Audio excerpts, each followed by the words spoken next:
ಜೈ ಹಿಂದ್. ಎಲ್ಲರಿಗೂ ಯೂಟ್ಯೂಬ್ ಕ್ಲಾಸ್ಗೆ ಸ್ವಾಗತವನ್ನು ಕೋರುತ್ತಾ, ಈ ಒಂದು ವಿಡಿಯೋದಲ್ಲಿ ನಾವು ಕರ್ನಾಟಕದಲ್ಲಿ ಈಗಾಗಲೇ ನಿಮಗೆ ಗೊತ್ತಿರಬಹುದು 8 ಅಕ್ಟೋಬರ್ 2025ರಿಂದ KEA ವತಿಯಿಂದ ಕಾಲ್ಫಾರ್ಮ್ ಆಗಿವೆ. ಬಹಳಷ್ಟು ಹುದ್ದೆಗಳು ಕಾಲ್ಫಾರ್ಮ್ ಮಾಡಲಾಗಿದೆ ನಮ್ಮ ಕರ್ನಾಟಕದಲ್ಲಿ. ಅವುಗಳ ಬಗ್ಗೆನೇ ನಾನು ಈ ಒಂದು ವಿಡಿಯೋದಲ್ಲಿ ಚರ್ಚೆಯನ್ನ ಮಾಡ್ಲಿಕ್ಕೆ ಬರ್ತಾ ಇದ್ದೇನೆ. ಯಾರ್ದು PUC ಡಿಗ್ರಿ ಆಗಿದೆ ಅವರೆಲ್ಲರೂ ಕೂಡ ಈ ಒಂದು ಅಪ್ಲಿಕೇಶನ್ ಅನ್ನ ಸಲ್ಲಿಸಬಹುದಾಗಿದೆ. ಅದರ ಏಜ್ ಲಿಮಿಟ್ ಏನಿದೆ, ಆಮೇಲೆ ವಿದ್ಯಾರ್ಥಿ ಯಾವ ಪೋಸ್ಟ್ಗೆ ಏನ್ ಬೇಕಾಗುತ್ತೆ, ಪರೀಕ್ಷೆಯಲ್ಲಿ ಏನ್ ಕೇಳ್ತಾರೆ, ಯಾವ ರೀತಿ ಪರೀಕ್ಷೆ ಇರುತ್ತೆ, ಅದ್ರ ಬಗ್ಗೆ ಡಿಟೇಲ್ ಆಗಿ ನಾವು ಚರ್ಚೆ ಈ ಒಂದು ವಿಡಿಯೋದಲ್ಲಿ ಮಾಡ್ಲಿಕ್ಕೆ ಹೋಗ್ತಾ ಇದ್ದೇವೆ. ವಿಡಿಯೋವನ್ನ ಸ್ಕಿಪ್ ಮಾಡದೆ ಸಂಪೂರ್ಣವಾಗಿ ನೋಡ್ರಿ. ಈಗ ಇಲ್ಲಿ ನೀವು ನೋಡಬಹುದು KE ವತಿಯಿಂದ ಇದು KE ವತಿಯಿಂದ ಕಾಲ್ಫಾರ್ಮ್ ಆಗಿರುವಂತಹ ಈ ಒಂದು ಹುದ್ದೆಗಳನ್ನ ನೋಡೋಣ ನಾವು. ಹೊಸ ನೇಮಕಾತಿ ಬಂದಿದೆ ಕರ್ನಾಟಕದಲ್ಲಿ. ಇದರಲ್ಲಿ FDA ಆಗಿರಬಹುದು, SDA, ಆಮೇಲೆ ಕಂಡಕ್ಟರ್ ಆಗಿರಬಹುದು, ಅದರ ಜೊತೆಗೆ ಇಂಜಿನಿಯರ್ಸ್ ಪೋಸ್ಟ್ ಗಳಾಗಿರ್ಬಹುದು, ಬಹಳಷ್ಟು ಪೋಸ್ಟ್ ಗಳು ಕಾಲ್ಫಾರ್ಮ್ ಆಗಿದೆ. ಇದರಲ್ಲಿ ನಿಮ್ಗ PUC ಡಿಗ್ರಿ ಆಗಿರುವಂತಹ ಎಲ್ಲ ಅಭ್ಯರ್ಥಿಗಳು ಅರ್ಜಿಯನ್ನ ಸಲ್ಲಿಸಬಹುದು. ನಿಮ್ಮ ಏಜ್ 18ರಿಂದ 38 ಇತ್ತು ಅಂತಂದ್ರೆ ನೀವು ಅರ್ಜಿ ಸಲ್ಲಿಸಬಹುದು. ಆಮೇಲೆ ಅರ್ಜಿಯನ್ನ ಸಲ್ಲಿಸಲಿಕ್ಕೆ ಕೊನೆಯ ದಿನಾಂಕ 31 ಅಕ್ಟೋಬರ್ 2025 ಇದೆ. ಇದರ ಒಳಗಡೆನೆ ನೀವು ಈ ಒಂದು ಅಪ್ಲಿಕೇಶನ್ ಅನ್ನ ಸಲ್ಲಿಸ್ರಿ. ಎಕ್ಸಾಮ್ ಬಹುತೇಕ ಒಂದು 2-3 ತಿಂಗಳ ಅಂದ್ರೆ ಡಿಸೆಂಬರ್ ಇಲ್ಲಾಂದ್ರೆ ಜನವರಿದಲ್ಲಿ ಇದರ ಎಕ್ಸಾಮ್ ಆಗುವಂತಹ ಸಾಧ್ಯತೆಗಳಿದಾವೆ. ಈಗ ಇದರ ಒಂದು ಸಂಪೂರ್ಣವಾಗಿರುವಂತಹ ಮಾಹಿತಿ ನಾನು ಈ ಒಂದು ವಿಡಿಯೋದಲ್ಲಿ ನಿಮ್ಗೆ ಕೊಡ್ತಾ ಇದ್ದೀನಿ. ಅದರ ಬಗ್ಗೆ ಒಂದೊಂದಾಗಿ ನೋಡ್ತಾ ಹೋಗೋಣ. PDF ಅನ್ನ ನಾನು ಇಲ್ಲಿ ಓಪನ್ ಮಾಡ್ತಾ ಇದ್ದೀನಿ. ಓಕೆ, ಇದು PDF ನಿಮ್ಗೆ ಕಾಣಿಸ್ತಾ ಇರಬಹುದು. ಈ ಒಂದು PDF ದಲ್ಲಿ ಡಿಟೇಲ್ ಆಗಿರುವಂತಹ ಮಾಹಿತಿ ನಾವು ಇದರಲ್ಲಿ ತಗೊಳ್ಳೋಣ. ಓಕೆ, ಇದು ಅಧಿಸೂಚನೆ ಆಗಿರುವಂತದ್ದು 8 ಅಕ್ಟೋಬರ್ 2025ಕ್ಕೆ ಆಗಿದೆ. ಇದರಲ್ಲಿ ಬಹಳಷ್ಟು ಪ್ರಾಧಿಕಾರದಲ್ಲಿ ವೇಕೆನ್ಸಿಗಳು ಬಂದವೆ. ಬೆಂಗಳೂರು ಅಭಿವೃದ್ಧಿ ಪ್ರಾಧಿಕಾರ ಆಗಿರ್ಬೋದು, Karnataka sports and detergent limited ಆಗಿರ್ಬೋದು, ಕಲ್ಯಾಣ ಕರ್ನಾಟಕ ರಸ್ತೆ ಸಾರಿಗೆ, ಈ ರೀತಿ ಬಹಳಷ್ಟು ಆಗಿವೆ. ಇದರಲ್ಲಿ ಮುಖ್ಯವಾಗಿರುವಂತಹ ಯಾವ್ಯಾವ ಹುದ್ದೆಗಳಿದಾವೆ ಅನ್ನೋದನ್ನ ನೋಡೋಣ ನಾವು. ಆಮೇಲೆ ಅವುಗಳಿಗೆ ವಿದ್ಯಾರ್ಥಿ ನೀವು ಯಾವ್ದು ಎಜುಕೇಶನ್ ಕ್ವಾಲಿಫಿಕೇಶನ್ ಹೊಂದಿರಿ ಆ ಎಲ್ಲಾ ಹುದ್ದೆಗಳಿಗೆ ನೀವು ಅಪ್ಲಿಕೇಶನ್ ಅನ್ನ ಸಲ್ಲಿಸಬಹುದು. ಈಗ ಇಲ್ಲಿ ಒಂದನೇದಾಗಿ ಬೆಂಗಳೂರು ಅಭಿವೃದ್ಧಿ ಪ್ರಾಧಿಕಾರದಲ್ಲಿರುವಂತಹ ಖಾಲಿ ಹುದ್ದೆಗಳ ಬಗ್ಗೆ ಇಲ್ಲಿ ಕೊಡಲಾಗಿದೆ. ಪ್ರಥಮ ದರ್ಜೆ ಸಹಾಯಕರಿದೆ, ಪ್ರಥಮ ದರ್ಜೆ ಕೋರ್ಟ್ ಕ್ಲರ್ಕ್ ಇದೆ, ಇದು ರೆವಿನ್ಯೂ ಇನ್ಸ್ಪೆಕ್ಟರ್. ಆಮೇಲೆ ದ್ವಿತೀಯ ದರ್ಜೆ ಸಹಾಯಕ ಹುದ್ದೆಗಳು ಕೂಡ ಇದಾವೆ. ಪ್ರಥಮ ದರ್ಜೆದು 4 ಹುದ್ದೆಗಳು, ಆಮೇಲೆ ದ್ವಿತೀಯ ದರ್ಜೆದು 14 ಹುದ್ದೆಗಳು, ಈ ರೀತಿ 18 ಹುದ್ದೆಗಳು ಇದರಲ್ಲಿ ನಮಗೆ ನೋಡ್ಲಿಕ್ಕೆ ಇಲ್ಲಿ ಸಿಗ್ತಾ ಇದೆ. ಆಮೇಲೆ Karnataka sports and detergent limited ನಲ್ಲಿ ಖಾಲಿ ಇರುವಂತಹ ಹುದ್ದೆಗಳು.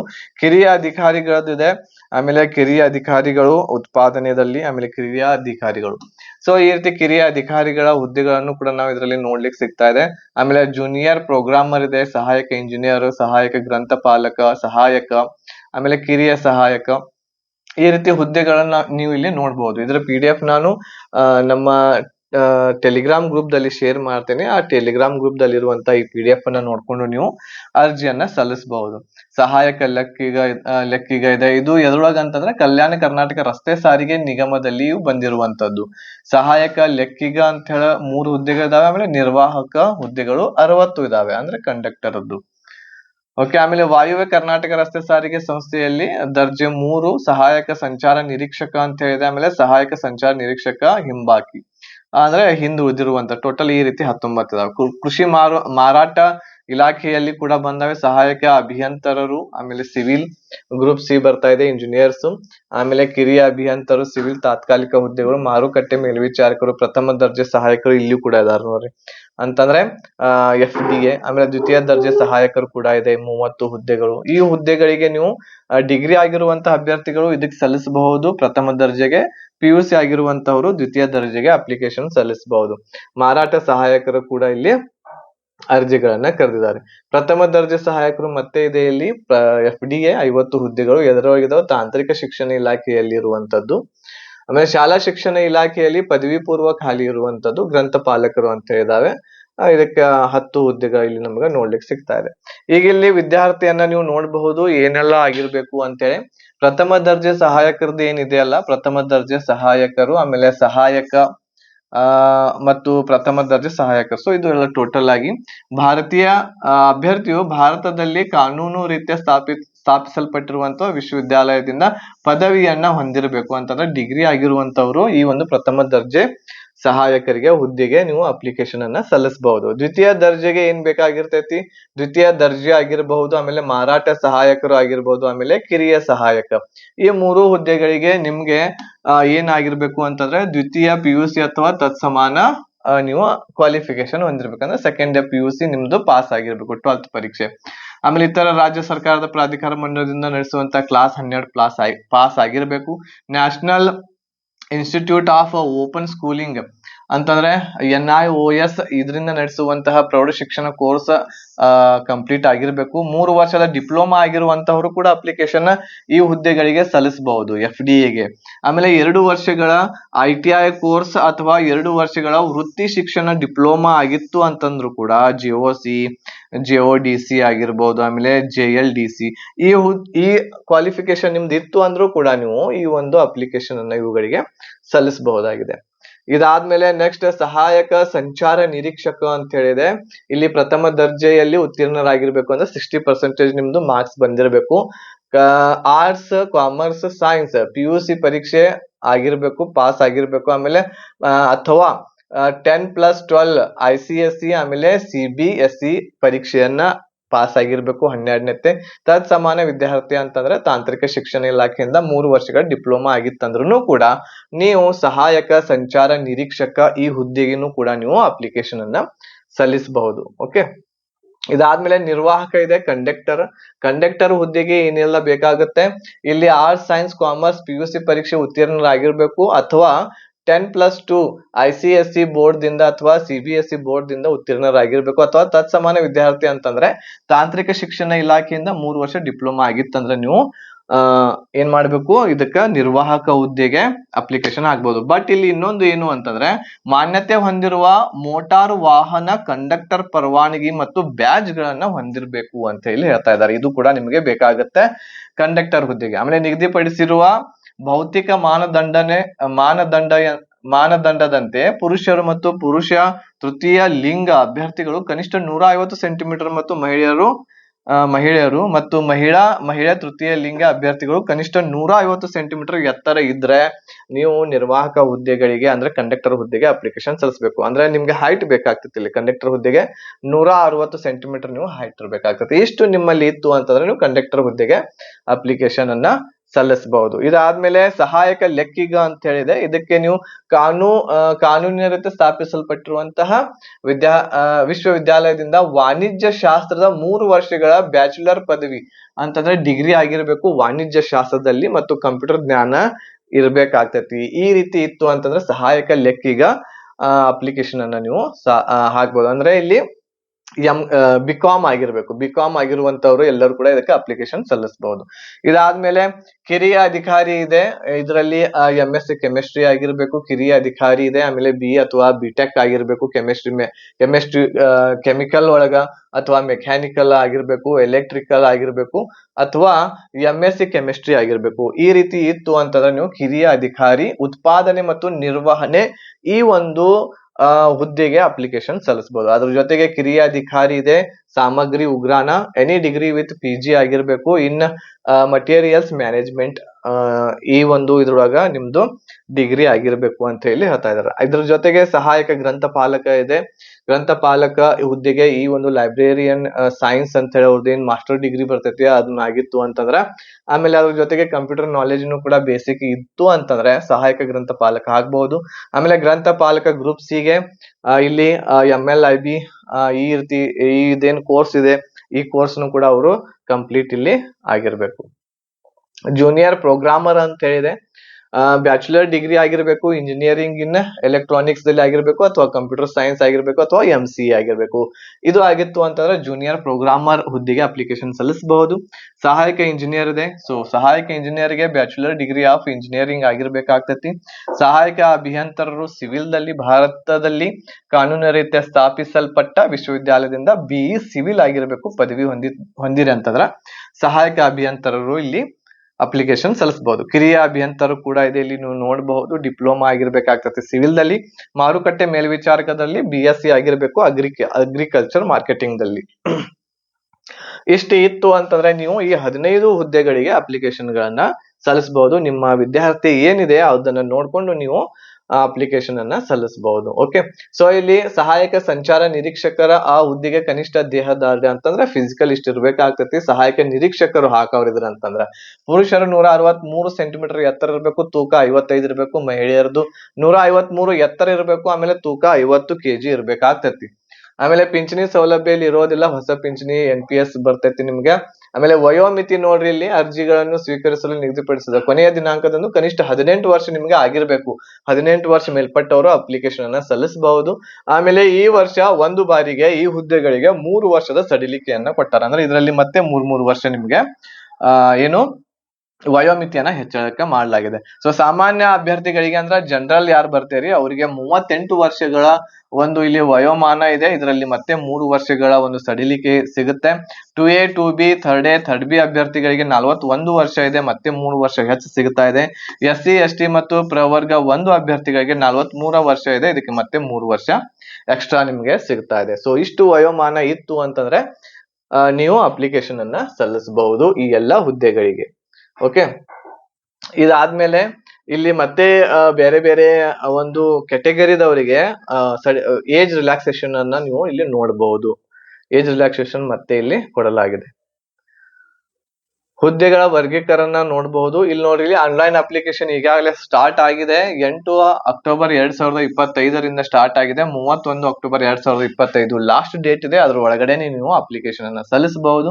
ಆಮೇಲೆ ಫೀಸ್ ಪೇಮೆಂಟ್ ಮಾಡಾಕ 1/11/2025 ಸಂಜೆ 4 ಗಂಟೆ ಒಳಗಡೆ ನೀವು ಇದರ ಫೀಸ್ ಅನ್ನ ಎಕ್ಸಾಮ್ ಫೀಸ್ ಅನ್ನ ನೀವು ಅಪ್ಲಿಕೇಶನ್ ಫೀಸ್ ಅನ್ನ ಏನ್ ಮಾಡ್ಬೇಕು ತುಂಬಬೇಕಾಗತ್ತೆ. ಇನ್ನು ಯಾರು ಅಪ್ಲಿಕೇಶನ್ ಹಾಕಿಲ್ಲ ಅವ್ರ ಅಪ್ಲಿಕೇಶನ್ ಅನ್ನ ಸಲ್ಲಿಸ್ರಿ. ಫೀಸ್ ಎಷ್ಟಿದೆ ಇಲ್ಲಿ ಫೀಸ್ ನೋಡಬಹುದು. ಇಲ್ಲಿ ಸಾಮಾನ್ಯ ಅರ್ಹತೆ ಮತ್ತು ಇತರೆ ಪ್ರವರ್ಗಗಳಿಗೆ ಪ್ರವರ್ಗ 2A 2B ಆಮೇಲೆ ಥರ್ಡ್ ಬಿ ಇವರಿಗೆ 750 ರೂಪಾಯಿ ಫೀಸ್ ಇದೆ. ಆಮೇಲೆ SC ST ಪ್ರವರ್ಗ 1 ಮಾಜಿ ಸೈನಿಕರು ಆಮೇಲೆ ತೃತೀಯ ಲಿಂಗ ಅಭ್ಯರ್ಥಿಗಳಿಗೆ 500 ರೂಪಾಯಿಯನ್ನ ಇಡಲಾಗಿದೆ. ಆಮೇಲೆ ವಿಶೇಷ ಚೇತನ ಫಿಸಿಕಲ್ ಹ್ಯಾಂಡಿಕ್ಯಾಪ್ ಇರುವಂತಹ ಅಭ್ಯರ್ಥಿಗಳಿಗೆ 250 ರೂಪಾಯಿ ಫೀಸ್ ಅನ್ನ ಇಲ್ಲಿ ನಿಗದಿಪಡಿಸಲಾಗಿದೆ. ಆಮೇಲೆ ಫಿಸಿಕಲ್ ಹ್ಯಾಂಡಿಕ್ಯಾಪ್ ಇರ್ತಕ್ಕಂಥವ್ರು 40% ಗಿಂತ ಹೆಚ್ಚು ಅಂಗವಿಕಲತೆ ಇದ್ದವರಿಗೆ ಫಿಸಿಕಲ್ ಹ್ಯಾಂಡಿಕ್ಯಾಪ್ ಅಂತ ಹೇಳಿ ಇಲ್ಲಿ ಕನ್ಸಿಡರ್ ಮಾಡ್ತಾರೆ. 40% ಗಿಂತ ಅವ್ರು UDID ಕಾರ್ಡ್ ಇರುತ್ತೆ, ಆ UDID ಕಾರ್ಡ್ ದಲ್ಲಿ 40% ಗಿಂತ ಹೆಚ್ಚು ಅಲ್ಲಿ ಇರ್ಬೇಕಾಗತ್ತೆ ಅವ್ರದ್ದು. ಇದರಲ್ಲಿ ಮತ್ತೆ ಇಲ್ಲಿ ಸ್ಪರ್ಧಾತ್ಮಕ ಪರೀಕ್ಷೆ ವಿಧಾನ ಯಾವ ರೀತಿ ಇರ್ತಾ ಇದೆ, ಪರೀಕ್ಷೆ ಎಲ್ಲೆಲ್ಲಿ ನಡೀತೈತೆ ನೋಡ್ರಿ, ಬೆಂಗಳೂರು, ಮೈಸೂರು, ದಾವಣಗೆರೆಯಲ್ಲಿ, ಆಮೇಲೆ ದಕ್ಷಿಣ ಕನ್ನಡ, ಶಿವಮೊಗ್ಗ, ಬೆಳಗಾವಿ, ಧಾರವಾಡ, ಬಳ್ಳಾರಿ, ಕೊಪ್ಪಳ, ವಿಜಯಪುರ, ತುಮಕೂರು ಮತ್ತು ಕಲಬುರಗಿ ಈ ಕೇಂದ್ರಗಳಲ್ಲಿ ಪರೀಕ್ಷೆಯನ್ನ ನಡೆಸಲಾಗ್ತಾ ಇದೆ. ಇಲ್ಲಿ ಹೋಗಿ ನೀವು ಇದು ಏನು ಎಕ್ಸಾಮ್ ಅನ್ನ ಬರಿಬೇಕಾಗ್ತೈತಿ. ಓಕೆ, ಆಮೇಲೆ ಐಡೆಂಟಿಟಿ ಪ್ರೂಫ್ ಅನ್ನ ತಗೊಂಡು ಹೋಗ್ಬೇಕಂತ ಹೇಳ್ತಾ ಇದಾರೆ. ಎಲ್ಲರ ಕಡೆ ಆಧಾರ್ ಕಾರ್ಡ್ ಇರ್ತೈತಿ, ಅದನ್ನ ತಗೊಂಡು ಹೋಗ್ಬೇಕು. ಆಮೇಲೆ ಇಲ್ಲಿ ಕಡ್ಡಾಯ ಕನ್ನಡ ಭಾಷಾ ಪರೀಕ್ಷೆ ಅಂತ ಹೇಳಿ ಒಂದು ಇಲ್ಲಿ ಮಾಡ್ತಾ ಇದ್ದಾರೆ. ಅಂದ್ರೆ ನೀವು SSLC ಅಲ್ಲಿ ಪ್ರಥಮ ಭಾಷೆ ಕನ್ನಡ ಆಮೇಲೆ ದ್ವಿತೀಯ ಭಾಷೆ ಕನ್ನಡ ಅಂತ ಹೇಳಿ ಓದಿದ್ರಿ ಅಂತಂದ್ರ SSLC 10th ದಲ್ಲಿ ನಿಮ್ಗೆ ಕನ್ನಡ ಕಡ್ಡಾಯ ಪರೀಕ್ಷೆ ಕೊಡುವಂತದ್ದು ಅವಶ್ಯಕತೆ ಇರಂಗಿಲ್ಲ. ಒಂದು ವೇಳೆ ನೀವು 10th ದಲ್ಲಿ ಕನ್ನಡ ಪ್ರಥಮ ಅಥವಾ ದ್ವಿತೀಯ ಭಾಷೆ ಓದಲಿಲ್ಲ ಅಂತಂದ್ರೆ ನಿಮ್ಗ ಈ ಒಂದು ಎಕ್ಸಾಮ್ ಎಕ್ಸ್ಟ್ರಾ ಬರಿಬೇಕಾಗ್ತತಿ, ಕಡ್ಡಾಯ ಕನ್ನಡ ಭಾಷಾ ಪರೀಕ್ಷೆ. ಇದರಲ್ಲಿ ಕನಿಷ್ಠ 50 ಮಾರ್ಕ್ಸ್ ಗಳನ್ನ ಕನಿಷ್ಠ 50 ಅಂಕಗಳನ್ನ ನೀವು ತಗೋಬೇಕಾಗಿರ್ತೈತಿ. 150 ಮಾರ್ಕ್ಸ್ ಗಳಿಗೆ ಇದು ಪರೀಕ್ಷೆ ನಡೆಸ್ತಾರೆ. ಈಸಿ ಇರುತ್ತೆ. 50 ಮಾರ್ಕ್ಸ್ ತಗೊಂಡ್ರಂದ್ರೆ ನೀವು ಕ್ವಾಲಿಫೈ ಆಗ್ತೀರಾ. 50 ಮಾರ್ಕ್ಸ್ ನೀವು ಕನ್ನಡ ಪರೀಕ್ಷೆಯಲ್ಲಿ ತಗೋಲಿಲ್ಲ ಅಂತಂದ್ರೆ ನಿಮ್ದು ಮುಂದಿನ ರಿಜೆಕ್ಟ್ ಇರ್ತಕ್ಕಂಥದ್ದು ಮಾಡ್ತಾರೆ. ಓಕೆ, ಕನ್ನಡ ಭಾಷಾ ಪರೀಕ್ಷೆ ಇದು ಯಾರು 10th ದಲ್ಲಿ ಕನ್ನಡ ಓದಿಲ್ಲ, ಫಸ್ಟ್ ಮತ್ತು ಸೆಕೆಂಡ್ ಲ್ಯಾಂಗ್ವೇಜ್ ಅಂತೇಳಿ ನಿಮ್ಮ ಮಾರ್ಕ್ಸ್ ಕಾರ್ಡ್ ಆಲ್ಮೋಸ್ಟ್ ಆಲ್ ಎಲ್ಲರೂ ಕನ್ನಡದ ಓದಿರ್ತೇರಿ. ಯಾರು ಇಂಗ್ಲಿಷ್ ಮೀಡಿಯಂ ಇರ್ತೇರಿ ಅವ್ರಿಗೆ ಥರ್ಡ್ ಲ್ಯಾಂಗ್ವೇಜ್ ಕನ್ನಡ ಇರ್ತೈತಿ, ಅವರು ಈ ಪರೀಕ್ಷೆಯನ್ನ ಬರಿಬೇಕಾಗ್ತತಿ. ಇದಾದ್ಮೇಲೆ ವಾಯುವ್ಯ ಕರ್ನಾಟಕ ರಸ್ತೆ ಸಾರಿಗೆ ನಿಗಮ ಮತ್ತು ಕಲ್ಯಾಣ ಕರ್ನಾಟಕ ರಸ್ತೆ ಸಾರಿಗೆ ನಿಗಮ ಹುದ್ದೆಗಳಿಗೆ ಮಾತ್ರ ಅರ್ಜಿ ಸಲ್ಲಿಸಿದ ಅಭ್ಯರ್ಥಿಗಳು ಕಡ್ಡಾಯ ಕನ್ನಡ ಪರೀಕ್ಷೆಗೆ ಹಾಜರಾಗುವಂತಿಲ್ಲ. ಅವ್ರಿಗೆ ಕನ್ನಡ ಪರೀಕ್ಷೆ ಇರಂಗಿಲ್ಲ. ಅವರು ಕಂಪಲ್ಸರಿ ಕನ್ನಡ ಮೀಡಿಯಂದೊಳಗನ ಓದಿರ್ಬೇಕಾಗ್ತತಿ 10th ಅವರು. ಓಕೆ, ಯಾರಿಗಿದು ಕಂಡಕ್ಟರ್ದವ್ರಿಗೆ. ಓಕೆ, ಇದಾದ್ಮೇಲೆ ನೆಕ್ಸ್ಟ್ ನಾವಿಲ್ಲಿ ಪ್ರಶ್ನೆ ಪತ್ರಿಕೆ ಹಾಗೂ ಪಠ್ಯಕ್ರಮ ಯಾವ ರೀತಿ ಇರ್ತೈತಿ ಅನ್ನೋದನ್ನ ಇಲ್ಲಿ ನಾವು ನೋಡೋಣ. ಇದು ಮೊಟ್ಟ ಮೊದಲನೇದಾಗಿ ಯಾರಿಗೆ ಅಂತಂದ್ರ ಜೂನಿಯರ್ ಪ್ರೋಗ್ರಾಮರ್ ಹಾಕವ್ರಿದ್ರ ಅಂತಂದ್ರ ಸಹಾಯಕ ಇಂಜಿನಿಯರ್ ಸಿವಿಲ್ ಗ್ರೂಪ್ ಬಿ, ಸಹಾಯಕ ಅಭಿಯಂತರರು ಸಿವಿಲ್ ಗ್ರೂಪ್ ಬಿ, ಈ ಒಂದು ಪೋಸ್ಟ್ ಗೆ ಅಪ್ಲಿಕೇಶನ್ ಹಾಕಿದ್ರೆ ಅಂತಂದ್ರ ಈ ಸಿಲೆಬಸ್ ಅನ್ನ ನೀವು ಓದ್ಬೇಕು. ಇದ್ರಲ್ಲಿ ಪತ್ರಿಕೆ 1, ಪತ್ರಿಕೆ 2 ಅಂತ ಹೇಳಿ 2 ಪೇಪರ್ ನಡೆಸ್ತಾರೆ. ಒಂದನೇ ಪತ್ರಿಕೆ 300 ಮಾರ್ಕ್ಸ್ ಗಳಿಗೆ ಇರ್ತೈತಿ, ಇದು 2 ಗಂಟೆ. ಎರಡನೇ ಪತ್ರಿಕೆ ಅಂದ್ರೆ ಎರಡನೇ ಪೇಪರ್ ಕೂಡ 300 ಮಾರ್ಕ್ಸ್ ಗಳಿಗೆ 2 ಗಂಟೆವರೆಗೆ ನಡೆಸ್ತಾರೆ. ಒಂದನೇ ಪತ್ರಿಕೆಯಲ್ಲಿ ಸಾಮಾನ್ಯ ಪತ್ರಿಕೆ ಇರ್ತೈತಿ, ಇದು ಜಿಕೆ, ಪ್ರಚಲಿತ ವಿದ್ಯಮಾನ ಅಂದ್ರ ಕರೆಂಟ್ ಅಫೇರ್ಸ್, ಸಾಮಾನ್ಯ ವಿಜ್ಞಾನ, ಕರ್ನಾಟಕದ ಇತಿಹಾಸ, ಭೂಗೋಳಶಾಸ್ತ್ರ, ಭಾರತದ ಇತಿಹಾಸ ಮತ್ತು ಭೂಗೋಳಶಾಸ್ತ್ರ, ಸಮಾಜ ವಿಜ್ಞಾನ, ಸಾಮಾನ್ಯ ಬೌದ್ಧಿಕ ಸಾಮರ್ಥ್ಯ, ಭಾರತದ ಸಂವಿಧಾನ ಓದ್ಬೇಕು, ಸಾರ್ವಜನಿಕ ಆಡಳಿತ ಮತ್ತು ಗ್ರಾಮೀಣಾಭಿವೃದ್ಧಿ, ವಿಜ್ಞಾನ ಮತ್ತು ತಂತ್ರಜ್ಞಾನ, ಭಾರತದ ಅರ್ಥವ್ಯವಸ್ಥೆ ಅಂದ್ರೆ ಎಕನಾಮಿ, ಅಂತಾರಾಷ್ಟ್ರೀಯ ಸಂಬಂಧಗಳು, ಪರಿಸರ ವಿಜ್ಞಾನ, ತಾರ್ಕಿಕ ಆಲೋಚನೆ, ದೈನಂದಿನ ಗ್ರಹಿಕೆಯ ವಿಷಯಗಳು ಮತ್ತು ನಿಗದಿಪಡಿಸಲಾದ ಅರ್ಹತಾ ಪರೀಕ್ಷೆಗಳಲ್ಲಿನ ಪ್ರಾಯೋಗಿಕ ಜ್ಞಾನ. ಸೊ ಇಷ್ಟು ನೀವು ಇಲ್ಲಿ ಓದ್ಬೇಕಾಗ್ತೈತೆ. ಆಮೇಲೆ ಇವುಗಳಿಗೆ ಒಂದು ನಿರ್ದಿಷ್ಟವಾಗಿರುವಂತಹ ಪತ್ರಿಕೆ ಇರ್ತೈತಿ, ಅದನ್ನ ನೀವು ಇಲ್ಲಿ ನೋಡ್ಕೋಬೇಕಾಗ್ತೈತಿ. ಆಲ್ಮೋಸ್ಟ್ ಆಲ್ ಪೇಪರ್ 1 ಏನೈತಲ್ಲ ಎಲ್ಲ ಹುದ್ದೆಗಳಿಗೂ ಕೂಡ ಸೇಮ್ ಸಿಲೆಬಸ್ ಅನ್ನ ಇಟ್ಟಾರ ಅವರು, ಸೇಮ್ ಸಿಲೆಬಸ್ ಇದೆ. ನೆಕ್ಸ್ಟ್ ನೋಡಿ, ಪ್ರಥಮ ದರ್ಜೆ ಸಹಾಯಕರು, ಇದು ಅಂತಂದ್ರೆ FDA ದವರಿಗೆ.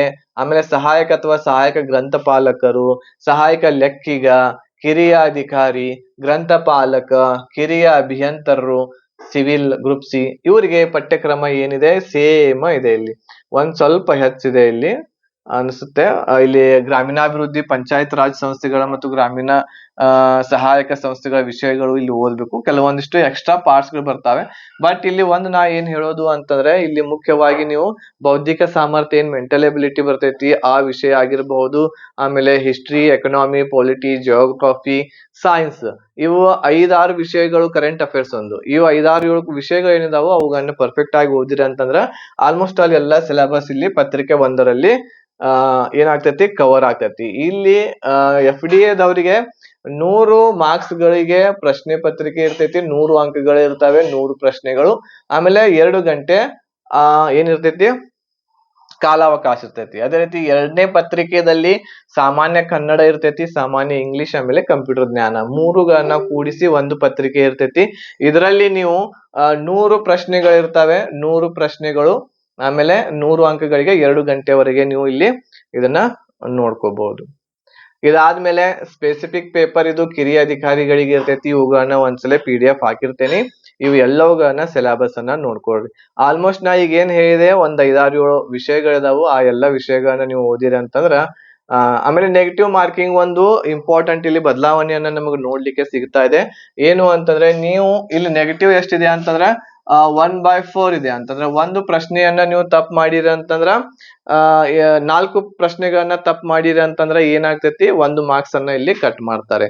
ಹೌದಾ, 1/4 ಇಲ್ಲಿ ಏನಿದೆ ನೆಗೆಟಿವ್ ಮಾರ್ಕಿಂಗ್ ಇದೆ. ಆಮೇಲೆ ಇಲ್ಲಿ OMR ಶೀಟ್ ದಲ್ಲಿ ನಡೆಸ್ತಾರೆ, ಆಫ್ಲೈನ್ ಎಕ್ಸಾಮ್ ಇರ್ತೈತಿ.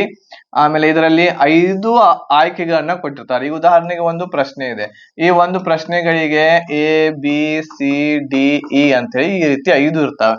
ಇದರಲ್ಲಿ ನಿಮ್ಗೆ ಈ ಪ್ರಶ್ನೆಗೆ ಆನ್ಸರ್ ಗೊತ್ತಿಲ್ಲ ಅಂತಂದ್ರೆ ನೀವು 5ನೇ ಆನ್ಸರ್ ಅನ್ನ ಅಂದ್ರೆ 5ನೇದ್ ಏನೈತಲ್ಲ ಇದಕ್ಕೆ ಇಲ್ಲಿ ಶೇಡ್ ಮಾಡ್ಲೇಬೇಕು. ಇದನ್ನ ನೀವು ಶೇಡ್ ಮಾಡ್ಲಿಲ್ಲ ಅಂತಂದ್ರ ಇದನ್ನ ನೀವು ಈ ರೀತಿ ಶೇಡ್ ಮಾಡ್ಲಿಲ್ಲ ಅಂತಂದ್ರ ಇದು ನಿಮಗ್ ಗೊತ್ತಿಲ್ಲ, ಹಂಗ ಬಿಟ್ಟು ಬರಂಗಿಲ್ಲ.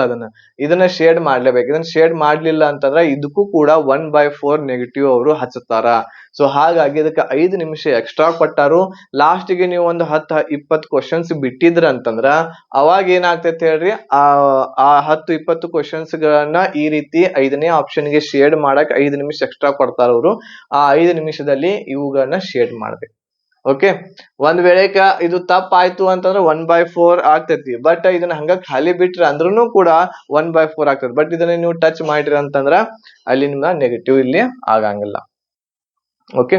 ಸೊ ಈ ರೀತಿ ನೆಗೆಟಿವ್ ಇದೆ. ನೆಗೆಟಿವ್ ಅದನ್ನ ಹಾಕುವಾಗ ಒಂದ್ ಸ್ವಲ್ಪ ಬಹಳ ಕೇರ್ಫುಲ್ ಆಗಿ ಇಲ್ಲಿ ಹಾಕ್ಬೇಕು. ಓದಿರುವಂತದ್ದೇನು ಸಾಮಾನ್ಯವಾಗಿರುವಂತಹ ಮಾಹಿತಿ ಐತಿ. ಆಮೇಲೆ ಎಲ್ಲರೂ ಕೂಡ ನಿಮ್ಮ ಮೀಸಲಾತಿ ಪತ್ರಗಳನ್ನ ಏನ್ ಮಾಡ್ರಿ ಇಟ್ಕೊಳ್ರಿ. ಮೀಸಲಾತಿ ಪತ್ರಗಳು ಅಂತಂದ್ರ ಈಗ ಯಾರ 2A 2B ಆಗಿರ್ಬಹುದು, ಥರ್ಡ್ ಎ ಥರ್ಡ್ ಬಿ ಕ್ಯಾಟಗರಿದವರು, ಆಮೇಲೆ SC ST ಕ್ಯಾಟಗರಿ. ಸೊ ಅವು ಎಲ್ಲಾನು ನಿಮ್ಮ ನಮ್ಮ ಕರ್ನಾಟಕ ತಹಸೀಲ್ದಾರ್ ಆಫೀಸ್ದಿಂದ ಏನ್ ಸಿಗ್ತೈತಿ ಅವು ಡಾಕ್ಯುಮೆಂಟ್ಸ್ ಗಳನ್ನ, ಜಾತಿ ಆದಾಯ ಪ್ರಮಾಣ ಪತ್ರವನ್ನ ಇಟ್ಕೊಳ್ರಿ. ಆಮೇಲೆ ನಿಮ್ಮ ಮಾರ್ಕ್ಸ್ ಗಳನ್ನ ಇಟ್ಕೊಂಡಿರ್ರಿ. ಈಗ ಅದನ್ನ ತೆಗಿಸಿನ ಅಪ್ಲಿಕೇಶನ್ ಅನ್ನ ಹಾಕ್ರಿ. ಸೊ ಅಪ್ಲಿಕೇಶನ್ ಹಾಕಾಕ ಬಹಳ ಟೈಮ್ ಇಲ್ಲ. ಸೊ ಬೇಗನೆ ನೀವು ಏನ್ ಮಾಡಬಹುದು, ಅಪ್ಲಿಕೇಶನ್ ಅನ್ನ ಸಲ್ಲಿಸ್ರಿ. ಓಕೆ. ಅಪ್ಲಿಕೇಶನ್ ಅನ್ನ ಏನ್ ಮಾಡ್ರಿ ಬೇಗನೆ ಸಲ್ಲಿಸ್ರಿ. ಆಮೇಲೆ ನಿಮ್ಮ ಏನು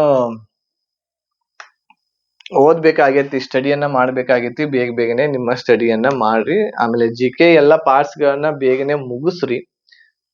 ಬೇಗನೆ ನೀವು GK ಪಾರ್ಟ್ಸ್ ಅನ್ನ ಮುಗಿಸಿದ್ರಿ ಅಂತಂದ್ರ ಆಲ್ಮೋಸ್ಟ್ ಎಲ್ಲ ಕವರ್ ಮಾಡ್ಕೊಂಡಂಗ ಆಗ್ತೈತಿ. ಆಮೇಲೆ ಮತ್ತೆ ಏನಾದ್ರು ಡೌಟ್ಸ್ ಗಳು ಇದ್ದು ಅಂತಂದ್ರ ಈ ವಿಡಿಯೋದ ಕೆಳಗಡೆ ನನಗೆ ಕಮೆಂಟ್ ಅನ್ನ ಮಾಡ್ರಿ. ನಾನು ಅದಕ್ಕೆ ರಿಪ್ಲೈ ಮಾಡ್ಲಿಕ್ಕೆ ಟ್ರೈ ಮಾಡ್ತೇನೆ.